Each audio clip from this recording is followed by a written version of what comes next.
afternoon and welcome to the Preservation Association of Lincoln Brown Bag Lecture Series. My name is Eileen Burke and I'm the coordinator of these brown bags. The Preservation Association of Lincoln is sponsoring the taping of today's program. Our speaker today is Mark Canney. Mark has a Bachelor's of Arts degree in English and Psychology from the University of Nebraska and a master's work at Kansas State University Landscape Architecture program. He is currently working on a Master's of Community and Regional Planning at UNL. He is employed as a design instructor in horticulture and agronomy and serves as a project manager for the University of Nebraska. Mark's professional experience includes working as a designer at the Clark Anderson Partners, Lincoln Parks and Recreation, and the Olson Studio. He has over 25 years of professional landscape experience, including 18 years specializing in park and recreation, master planning, urban streetscape, and public gardens. A couple of projects that he's worked on includes the native prairie landscape of Union Plaza and the restoration of Sunken Gardens. Mark's talk today is titled The Gardens of Antelope Park. Please join me in welcoming Mark. Thank you. Thank you very much. Thanks, Eileen. It's great to be here. I appreciate the opportunity to talk about something I've been passionate about, which is public landscapes. And this was a good way to kind of go back and reflect on some projects that I have not maybe visited for a few years. So I will just kind of preface this by saying I am not a historian. I am not Bob Ripley. I'm not Jim McKee. I'm not Ed Zimmer, but I will do my best to sort of convey some of the history along with my side, which is kind of more of the creative side. So the first slide here, this, believe it or not, is a slide of what is now really about Heyman Rose Garden area. And it is kind of reflecting what was once there, much more of a natural landscape.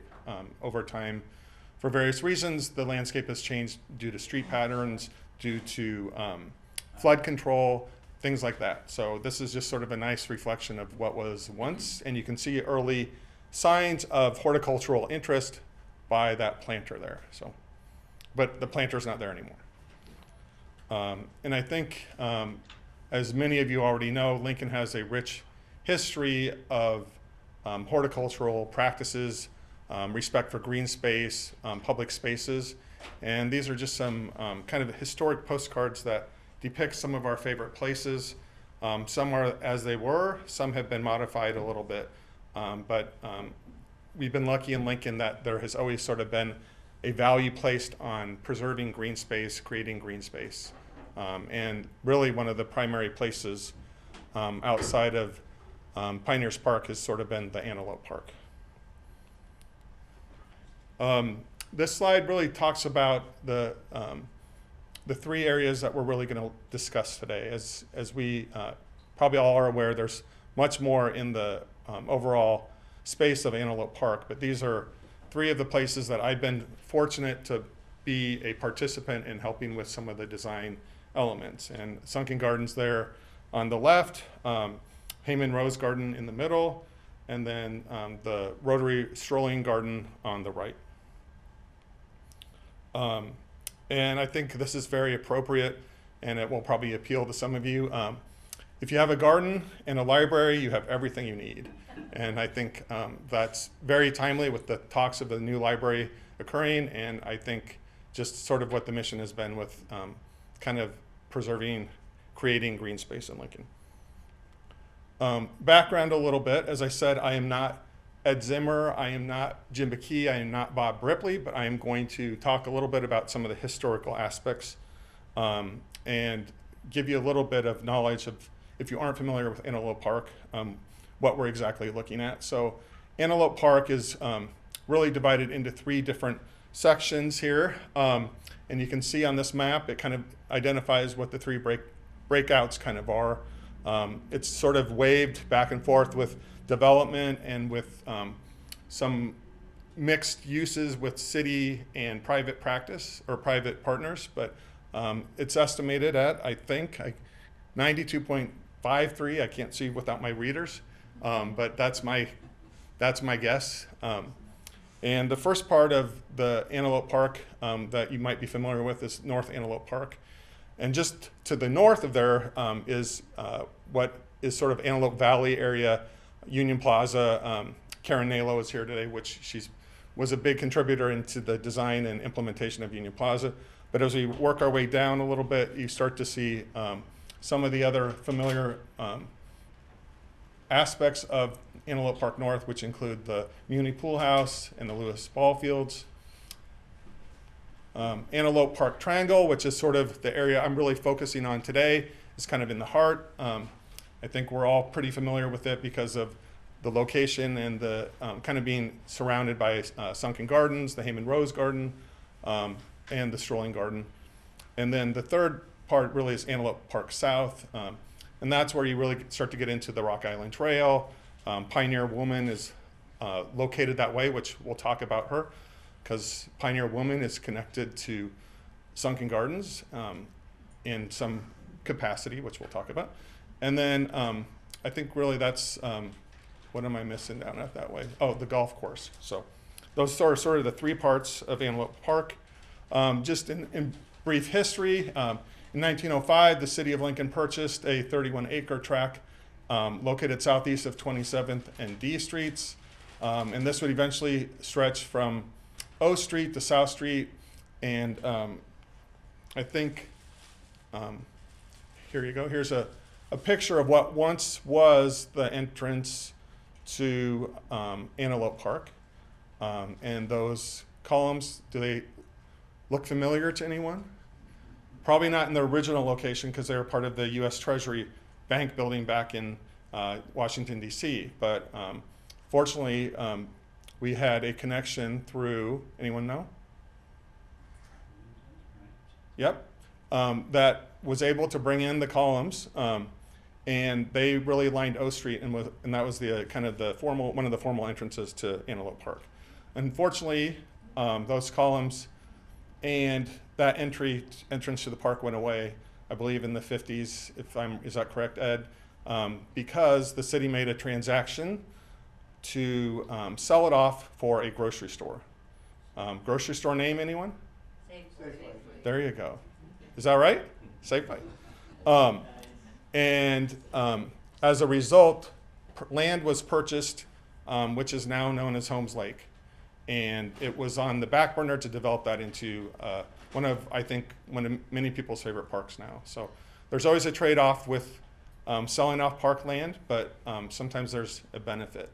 And the columns ended up out at Pioneers Park, and I think many of you are probably familiar with them out there.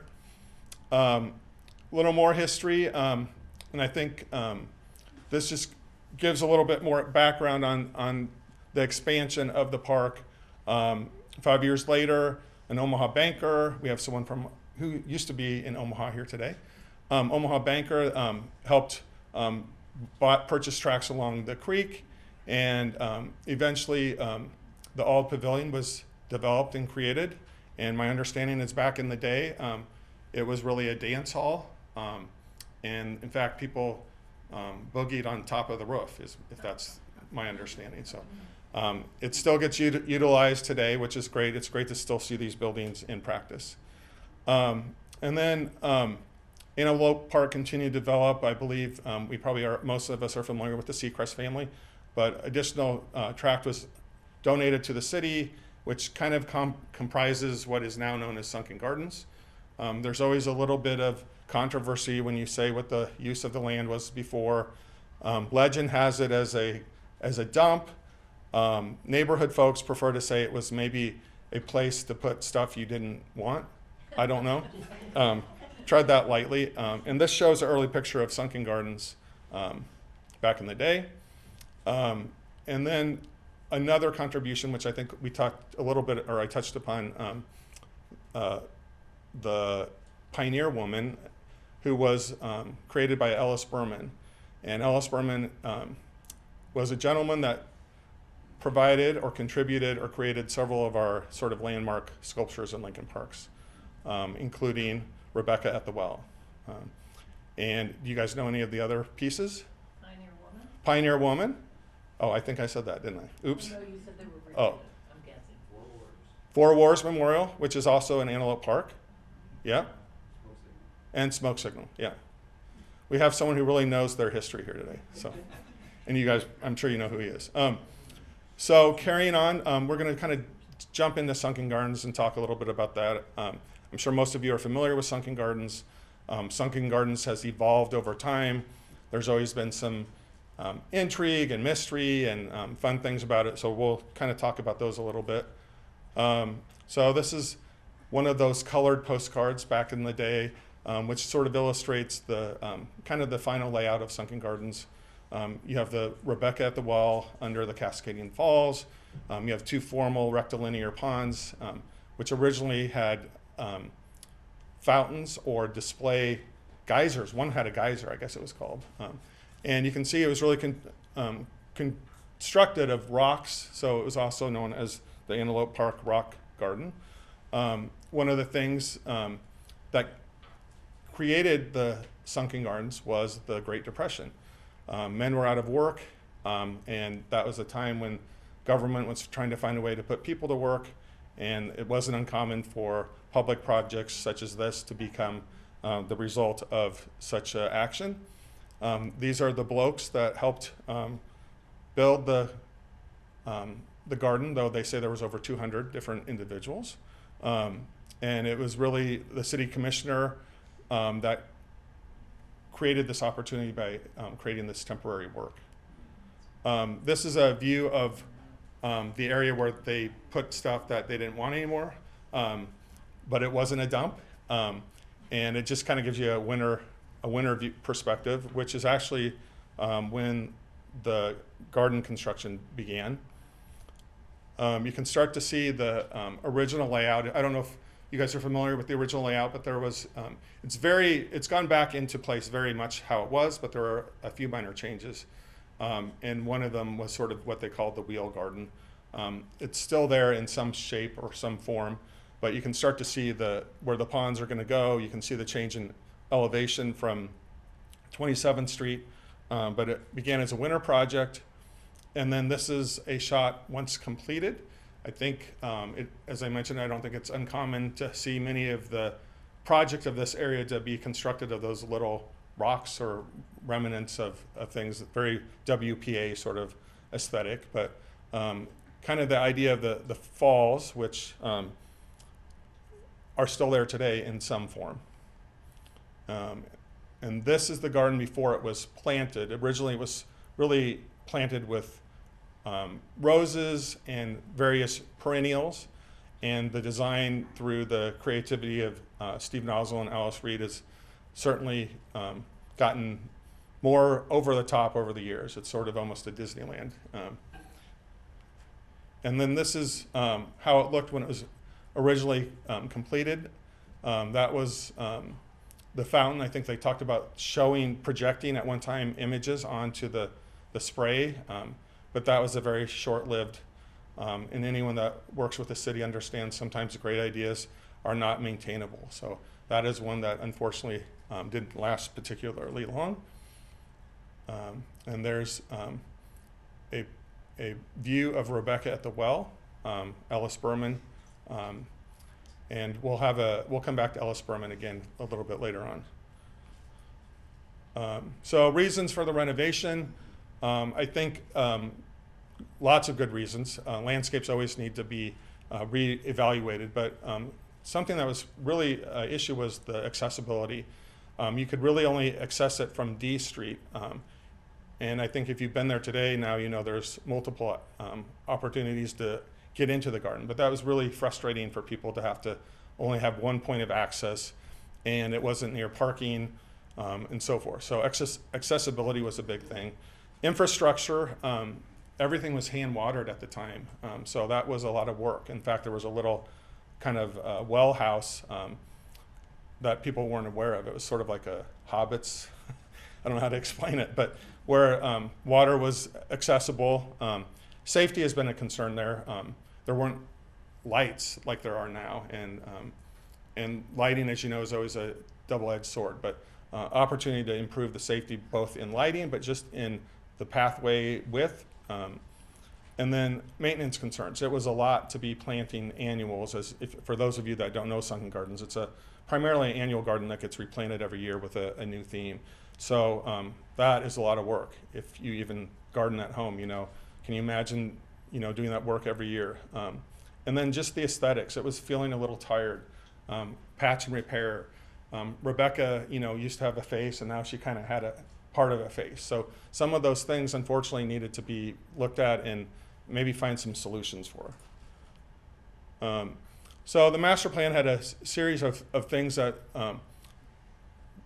it needed to be addressed, and this is really kind of a list of some of those. I think I've kind of talked on some of them, but irrigation system, I think the idea of, I can't see very well because I don't have my readers, but there's a list of different items here that all really needed to be addressed, and the hope was to fundraise to elevate or facelift this historic garden for the community. And interestingly enough, there were some people that were very upset. They didn't want it to change, which is not uncommon. We're Preservation Association of Lincoln, so we are always sort of cautious with change. We want to understand why, what's it going to do to a spot. So there's a lot of concern that the magic that was Sunken Gardens was going to go away, and it was going to be some corporate, uninviting place with retaining walls. And fortunately, that was not the case. We, at the city at the time, we worked with the Clark Anderson partners to come up with an opportunity to revisit the garden, reimagine the garden, brought in the neighborhood groups or people that were interested to get their feedback, which is really the best way to always have a process of change, is bringing people in, bringing the design team in, and kind of negotiating through the process. So this was, and I remember at the time some very upset people, but this is what the garden looked like when they came in and had to remove kind of the existing infrastructure. And I can remember the garden staff saying, how is stuff ever going to grow in here? We've just compacted this beautiful soil that every year we bring compost in and fluff up, and we just had bulldozers and heavy equipment go over it. So you can see kind of, that's 27th Street there, but you can really see the removal of all the existing pathways, the ponds, and so forth. And you can start to see how the grading is affecting where the new ponds are going to go in this particular vision. And funny enough, the perimeter plantings for the most part were left intact. Start to see the formation of the ponds here using and this is sort of an approach that hadn't been done locally, where you're, at the time, ponds were very big if they were a natural shape. And you could easily do a liner and you could do rocks, but these are very formal because the intent was to stick with the original plan. So it took a little bit of engineering and creativity to create these living ponds that had a perimeter of the precast concrete retaining walls. And that was the other thing. The old ponds, every winter, they were concrete. Plants, fish would be removed, and they would be taken into storage. So my bathtub was full of fish. No, I'm just kidding. They had a big tank that they would put the fish in, and the plants. But the goal really of this project was not just to beautify, but to make it more functional. And one way to approach that was, how can we keep these living ponds? And so now the ponds have really become living ponds. Yes, there's tropicals, but they do keep the fish in there all season. So I don't know if you guys ever go down.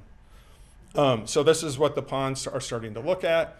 You can see the retaining walls going in to build up the beds to hold the plants, house the plants. And again, I just remember Steve and Alice are like, oh, how are we going to ever fix this? How is stuff ever going to grow? So you got to have faith in your design team, and you got to have faith in your contractors. And you might have to yell a little bit too. So there you can start to see what is looking to be a pond. Again, this was in 2005, so a bit of time has passed. And I said it was a good opportunity in doing this talk today to revisit things that I haven't thought about, or photos I hadn't looked at for a while. So, and then August 2005, voila, it was done. So just some things to think about with Sunken Gardens. I'm going to grab my glasses. I know this is probably not the right thing to do. But, so on an annual basis, there's over 35,000 plants planted, which are annuals. And the theme changes every year. Steve and Alice and the gardening staff come up with various themes to give them some guidance and then create a pattern to sort of reinforce that theme. Water gardens were added to really expand what was just fish in those ponds, but really to expand the plant collections. When I was there, which I left in 2018, we were doing about 10,000 bulbs every year. I talked to someone the other day, and there are about 15,000 bulbs every year. So these are spring bulbs that they put in and they take out and then relocate or reuse because of the impact of having annuals. You can't, there's not good overlap, and many of the bulbs they use are not necessarily prolific after the first year. Really creating gardens with themes. There's obviously the big theme garden of the annual garden, but then there's the white garden, which really focuses on white plants and creating that healing experience, or a moon garden as they call it, because at night plants tend to reflect whether it's light or moonlight and have a nice appearance at night.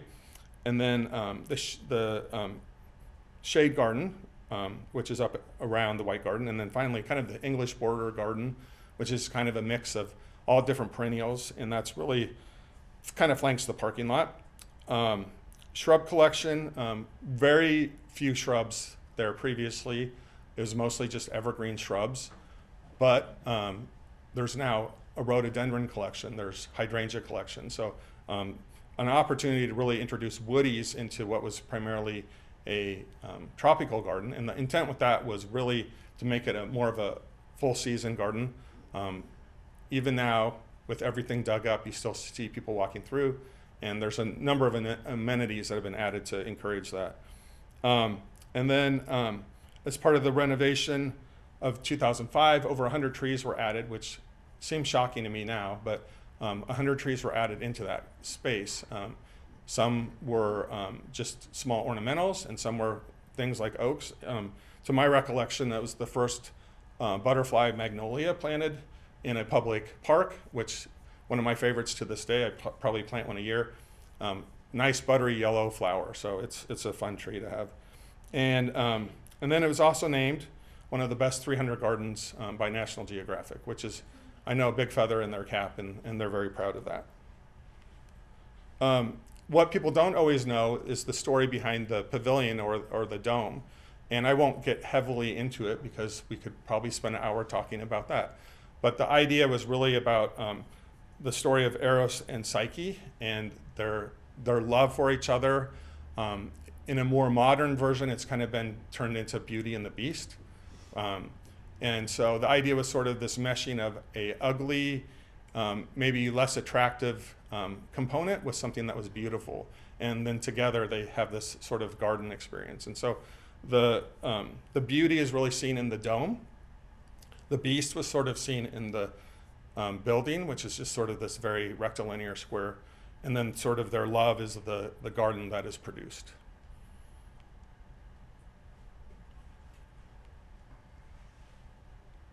So one of the neat things about the pavilion, and that's the fun part about a garden where there is some thought and there is a story to tell, is every time you go back, you notice something new. And in this particular one, the dome is really has a story in itself. If you look at all the laser cut panels, in this particular slide, you can see the kind of the positive and the negative space of the oak leaves and the branching, and then directionally, this is a view towards the Capitol. So if you go around the entire dome, you will see directionally what would be at that horizon. So in this case, it's the Capitol.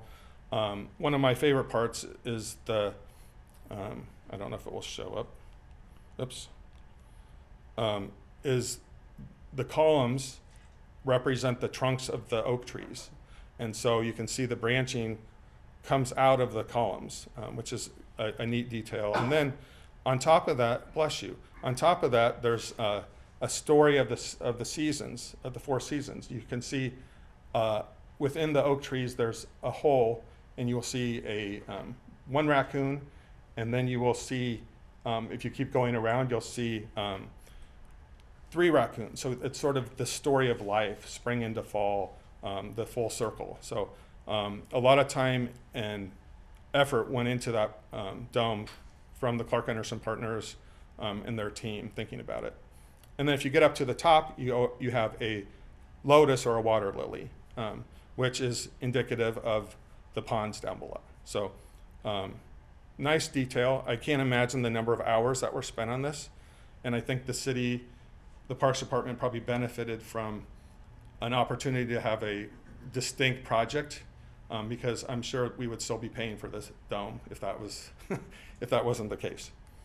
I always like to show this picture of the pavilion because part of the fun part of construction is understanding how things go together, and this kind of gives you some insight into the chicken and egg. The other nice detail of this particular shot shows, again, the water lily that's at the top of the dome has also been transposed onto the pavement down below. Rebecca at the well. So Rebecca at the well had seen better days by the time the renovation had occurred, and she was made out of, I think, mostly plaster. And so unfortunately in public settings, sometimes behavior, people don't always know garden etiquette. So over time, she sort of had a change in her appearance, and she was continually patched and repaired, but that seemed like an opportunity to let her finally rest. And so the decision was made to hire a new or a different artist, David R. Young, to create a more updated version of Rebecca at the well. It's a little more Rebecca at Sunnybrook Farm, but it still sort of has that, maybe that 30s aesthetic in terms of her features and her appearance. And I'm sorry, I just had a picture of her head, but I thought you should have a nice view of that. And so this one, a lot of people ask, well, what happened to the old Rebecca? Any guesses? She, I'm looking at people's gestures, which are really funny, but she has been entombed on site, and she's buried below. So I think that is a nice closure to her time served at Sunken Gardens. And then it also sort of plays into the whole Beauty and the Beast thing too, of the garden emerging. So with that, some other enhancements that weren't there before were planters. This has really given the public gardens crew an opportunity to not just explore with annuals in the ground, but to do the whole thing with the filler and the thriller and the spiller that you're supposed to do with plants. And if you don't know what I'm talking about, we can talk afterwards. The other thing that was sort of new at this time, and you see a lot of use, was rather than just concrete walk, the idea of using pavers. Did my image go away? There it is. Concrete pavers. And this allowed the Parks and Rec and the Parks Foundation to raise money by letting people engrave or having their names embossed onto the pavers. There wasn't seating there before. This was an opportunity to, well, heck, why don't we let people, encourage people to stay and relax? And so that was another thing added into the design. And then the plants, which really is what people are all about. And I had mentioned the trees. There's over 105 that were added. They continually add things today. Shrubs, over 1,000 shrubs went in there. And one of my favorites are the hydrangeas that are there. And then just the increase in using perennials for shade, and just showing that when the annuals aren't there, there's interest, whether it's in the form of woodies or trees or perennials. And then kind of an expansion into the vines. If you've been there in the spring, I think it's one of the best examples of a blooming wisteria in town. It's one called Southern Belle.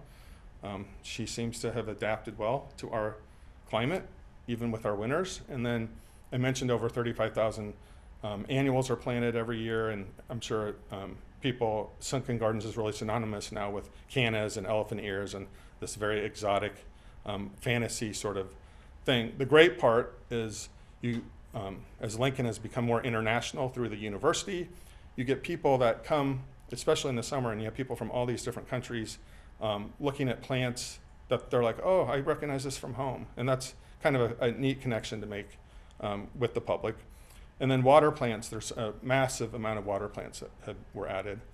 And I talked about the spring bulbs, but that really increased the season or the seasonal interest and kept in theme with the idea of change outs and so forth. So this is the, I talked before, what was sort of the wheel bed. This is sort of the new version. It's created larger planting areas and probably more accessible than what was there. And then seasonal change, I think, is really important in all of our gardens, but especially in public gardens. And so you can see these are images of the same location as they kind of go through the seasons. So thinking about something for spring, summer, fall is really important. And then the fun part has been the color schemes. You can look at, again, a very similar location in terms of the shot, but you can see the color variation, the texture variation, the way to soften walls for 4 different years. And then these are just some pictures of new plants that I think were a nice addition. Fothergilla, you can probably recognize the scarecrow from the dome, and then the southern bell wisteria I mentioned. And there's a weeping pea shrub with some hostas, the tulips, and then I'm sure many of you know this, the Korean spice viburnum. So thinking about ways to add fragrance, not just color, to the garden. And so the fun part was, I think we talked about Ellis Berman, the sculptor, who did many pieces in Lincoln, I think 4. He went on to Hollywood to make it big. And guess what he made it big in? What? Movies. But in a capacity you might not expect. He is most known for his work in Planet of the Apes. He helped create the masks and the image that was behind those. In fact, so the reason this picture is up, several years ago, his son and his wife reached out to us and said they were going to come back to Lincoln, and they wanted to see where his pieces were and the house that they lived in and so forth. So they came out for a couple days, and I spent a whole day with them, showing them the different locations and the sculptures and trying to foster a relationship with them. But it was nice that they came out to visit, and they were very moved that these pieces were still in the public landscape and that attempts had been made to preserve and keep them part of our story here in Lincoln. So it was a neat moment. Heyman Rose Garden. So this at one time was sort of the frontage there along 27th Street. It's vastly, oops, I got out of order here. So these are just pictures of Sunken Gardens that I got out of order. So these are some details that are kind of representative of the Heyman Rose Garden. You have the fountain, a rose, of course, and then the joy. And so the Heyman Rose Garden, the intent there after Sunken Gardens had all this great improvement, Heyman Rose Garden, or it wasn't Heyman, it's just the municipal city Rose Garden.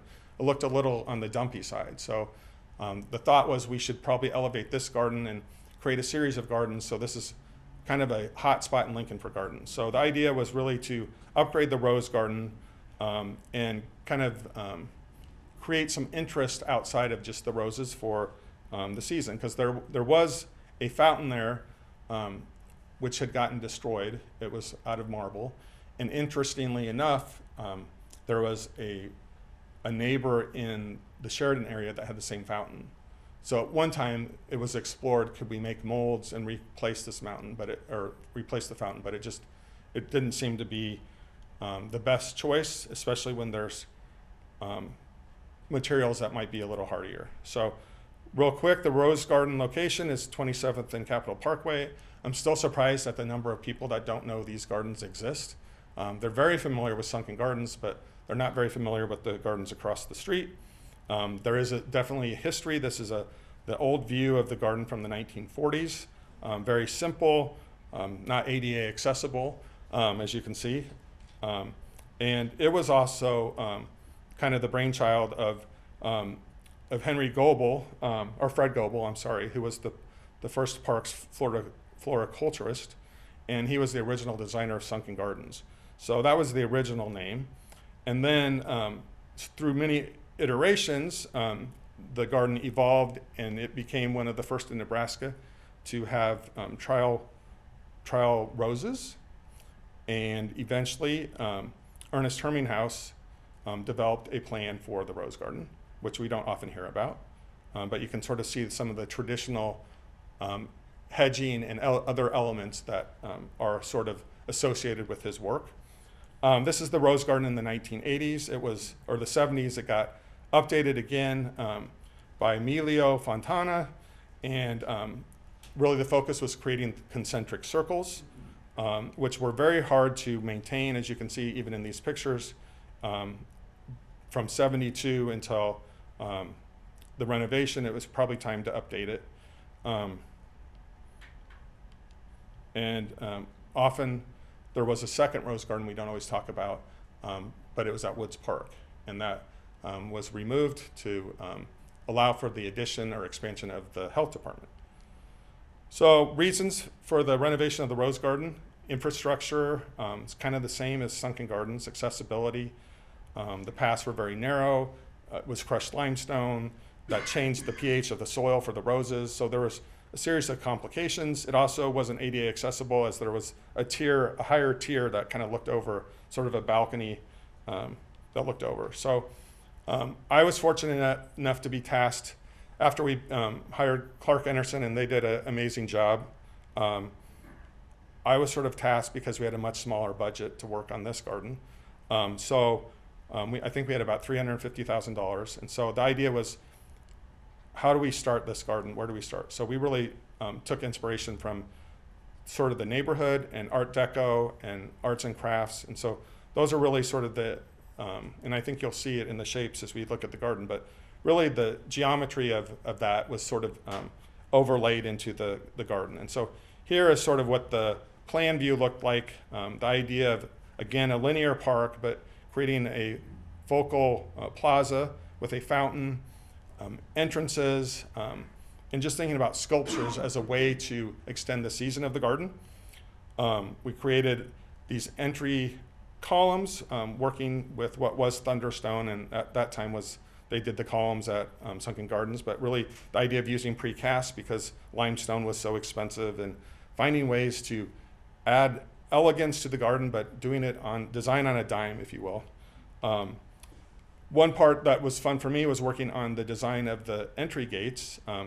I worked on a drawing that was very much inspired by arts and crafts, and then I got in contact with a local artist named Jay Balcom. He had a company called Metal Designs, and he hand fabricated those fence panels out there, and he pounded each of these roses. So quite an artisan that you don't always get to see at work anymore, but he was very much involved with that. He has since moved on. I don't know if he's in Iowa or Kansas, but he's still creating art. Sort of a section elevation of what the plaza could look like, and at the time we didn't really have a sculpture picked out, so this was added later. We'll come back to the sculpture, but the idea then of taking elements, the rose, for example, at Sunken Gardens they did the lotus. Here we did the rose pattern into the pavement to kind of make it custom and personalized. So the Joy Fountain was really something that Lynn Johnson, who was the director, was very much a fan of an artist named Edith Barreto Parsons. And she was a female artist, approximately her prime time was really in the arts and crafts era. And so her specialty was creating these children, these fun children. And there's Turtle Baby, there's Frog Baby, but the piece we were drawn to was this one called Joy. And and it was a casting by her family. We had to work with her family to get this here. So So that was kind of fun. But we didn't have a sponsor. I'll go back to that. We didn't have a sponsor for this. And so I was giving a talk at Sunken Gardens once, and this gentleman afterwards said, I would very much like to sponsor that fountain for my wife, who is suffering from ovarian cancer. He's like, I want to do something for her. And so it turned out that the gentleman was my dad. So it got to be very personal in working on this. So moving forward, we wanted to use Matawi tiles, which are a very nice, expensive tile. Couldn't afford it, excuse me. So we worked with a local artisan, excuse me, Sue Harvey, who handcrafted each of these tiles, which have become the base of the fountain. So she did all that. And then really taking the design style of the arts and crafts, Art Nouveau, and using it in the pathways as well for the paving.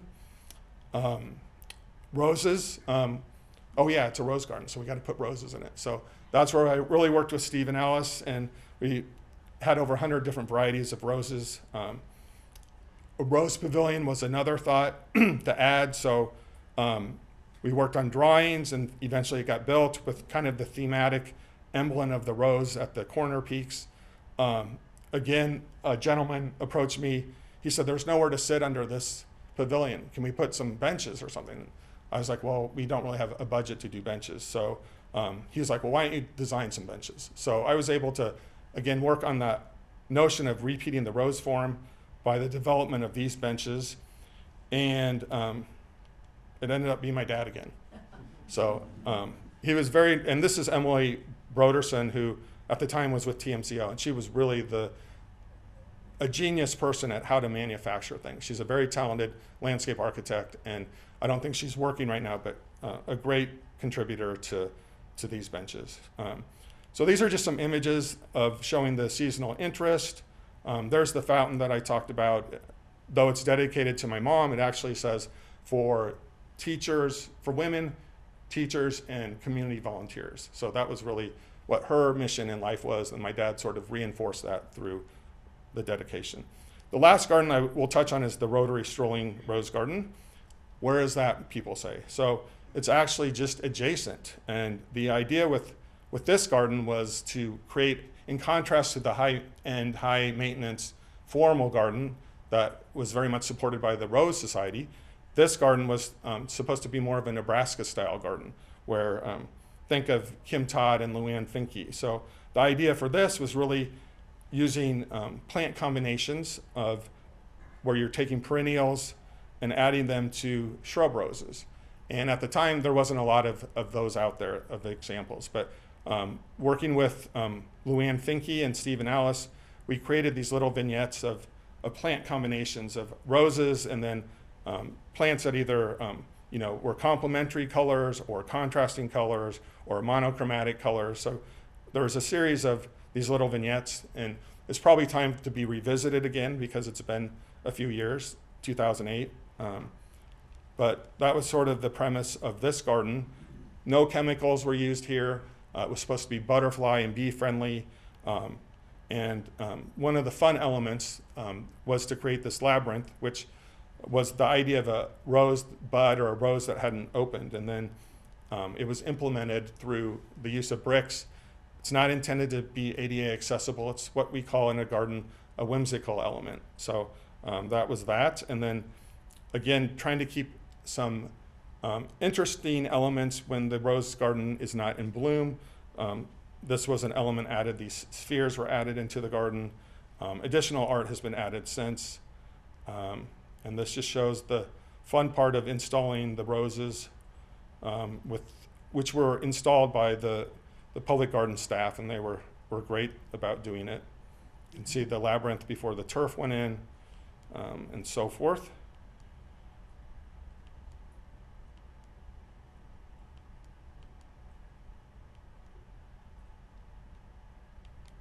And there's the sphere. So really, again, the idea was pairing roses with native or native adapted perennials and grasses. kind of starting with the English border style and transferring into a more Nebraska style garden. And then the labyrinth really was just a whimsical element. And there's a view of it. And there's my collaborative team, Luann Finke, who has since retired, but she was a tremendous help in working on this project. And then Steve and Alice, who really are kind of the face of public gardens. Of course, they have great people that work. Zach and Mike Fallon used to work with them, but great team of people that they work with. This is what it looks like in fall, which purple is one of my favorite colors. Maybe it's my affinity to Kansas State, I don't know.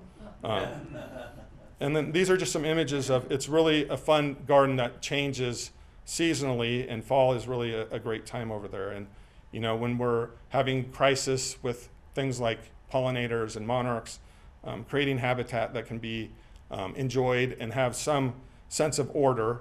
And this is another example of a early spring, a early summer, and a fall sort of view of keeping in mind the seasonal change. And that's really it. I just wanted to mention Union Plaza, which is part of this to the north. As I mentioned, it was really about creating flood control and better handling traffic, but that's a 6-acre park, and it's definitely worth working. As I mentioned, Karen Naylor, who's here, tremendous designer and innovator of developing that, and I just helped with the planting design on it. But I like this picture because it shows when a project is working. And this is an example. A lot of people didn't understand it, but this is an example of when you have a 100-year flood or close to what the capacity is and how it responds. And this is pretty close in terms of locations. So with that, I just want to open it up to questions and thank you all for attending. I want to thank the Preservation Association of Lincoln for giving me this opportunity. So.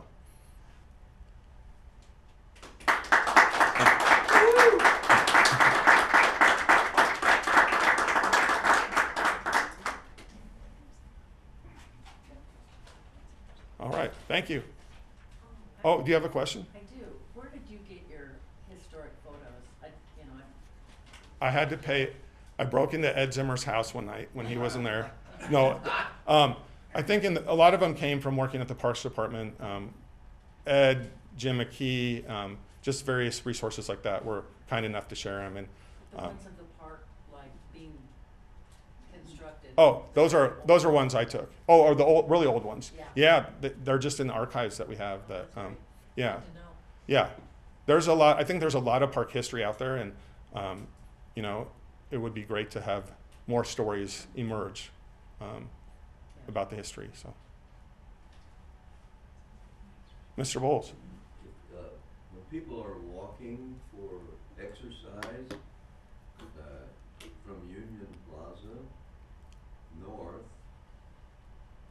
the trail ends at the Bob Devaney Center, and then you turn around and walk back, and you end up with 57 blocks.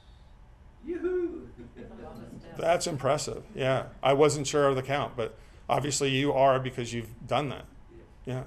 Well, good to know. Thank you for using the trails because they're such a big part of this community. And unfortunately, Elaine Hammer just passed away, and she was really a big advocate and supporter of trails. But glad to see people are using those. And I see lots of bicycles on the trail. Yeah. Are you nice to them? Huh? Are you nice to them? Yes. Okay, good. Bob. Mark, I was just going to ask, I know that Antelope Park was assembled over a period of time. It wasn't something that was purchased as one tract of contiguous land. Yeah. Do you know the kind of evolution of what portions of the park came into existence first, second, and third? I mean, from let's put it to the O Street to South Street kind of portion. Yeah. I have read them. I know there's and Ed may know too, but Jim McKee had a nice article a couple years ago that kind of had a sequence of some sort that showed the assemblage of those pieces of land. And obviously someone had to be behind understanding the value. You know, you look at Boston, where they have the Emerald Necklace, which is certainly a historic greenway that has a lot of similar amenities. And so there was certainly someone advocating for the value of assembling, you know, inner city green space. You know, we would have a much, Ed, go ahead, please. A key feature of that early assembly was the water system, because not only the reservoirs, but also some wells, and then Water Park being municipal water and electric generating station. So there was a combined public purpose, and a lot of those first pieces were about getting a hold of controlling public water in Lincoln before the Ashland connection. Which is interesting because that's drinking water, but then it's interesting that it was revisited with the Antelope Valley project about controlling floodwater. So it is interesting. So I hope that helps out, but I would talk to Ed or look up Jim McKee's. He has a little bit of a timeline that also pieces stuff together too. So yes. I just want to thank you for the rose garden. My mom, when she had to move to Lincoln in her later life, she missed her flower garden, and she loved roses, and she would go over there once a week and just loved it. Oh. So thank you. Well, thank you for that comment, because that's what makes it, you know, when you work for the city, as many of you have, or the university or public, but when you see it being utilized and people appreciate it, because you don't always get those stories. So thank you for sharing that.